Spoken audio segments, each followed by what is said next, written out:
مروفك عندس وبنجا شاخكم سيركم بشمرو في حالكم وما فرسا دائما نقوش فيها باندس وبنجا شاخكم بجلاتكم دائما نسلم قزريا خلقو كسوكاركم لسر بزمو الرقاي كاري غربتي كاركم بتشابي جملة دسم جو تمن وجيانكم دورو لكم نسرق سو باسي خلقكم وا سير مروف ابو حمجيان وخلقو خزمكم مروف دادو درمانينيا دردي بدرمانها ويك الرفيق ما نسى تبودو كالي خيامانا خلمو خزاني لشنا بس الرقا سيري ماما بيم خوشو بيدم من مروفي خمول الزماني خمها خم دبارزم دنگم بدو بيم دلن سياسي قصو باسي مبين نزاني قولتين دشمني مروفي زماني خويا قالوا باري خلق فروشن لسر بزمي خويا انا مروفي همو كسو سر بس وبيكسو كارو حاجي من دالي مشعر لسسيقي كشي ولاته قد بحزي سياسي من كل مروفي نشت معنا سر بخوبين لجير باري غمي تالي روزقاره حاجي من دالي بشمزو حاجي خويا شوكاره حاج خالم سري كربن وجو كشي لسا تختينا روزقاره چي من ديل مروفي بيغانا هاد بسلمانه ماما لجير باري ظلم جمني كاوراي هر بيغانا خو من دفرش مو بابا بينشان داره خاكي باكم نديل مروفي كردواريه رفيق دفرش بقول دولار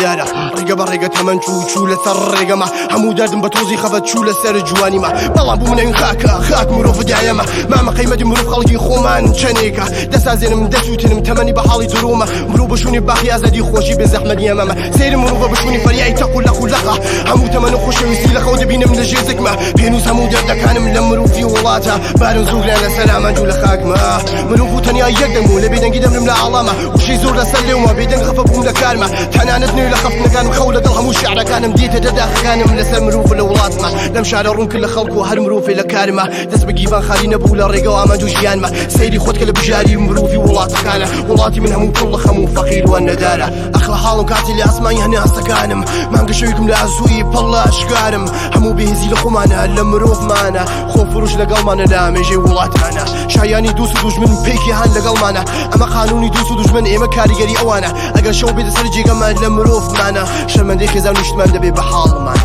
توي سا همو كاد بمعنى ترين بسال هاتو لجهاني يخسان وين بدر دا كان بخوا ايتر همو يقولا كان بمروف غان درويا بو امانجي مروفي خم سرباز يم خاك ما باسي مروف وباسي ازاديم كردو من دل سر لسر هنا سكان وخاكي خوما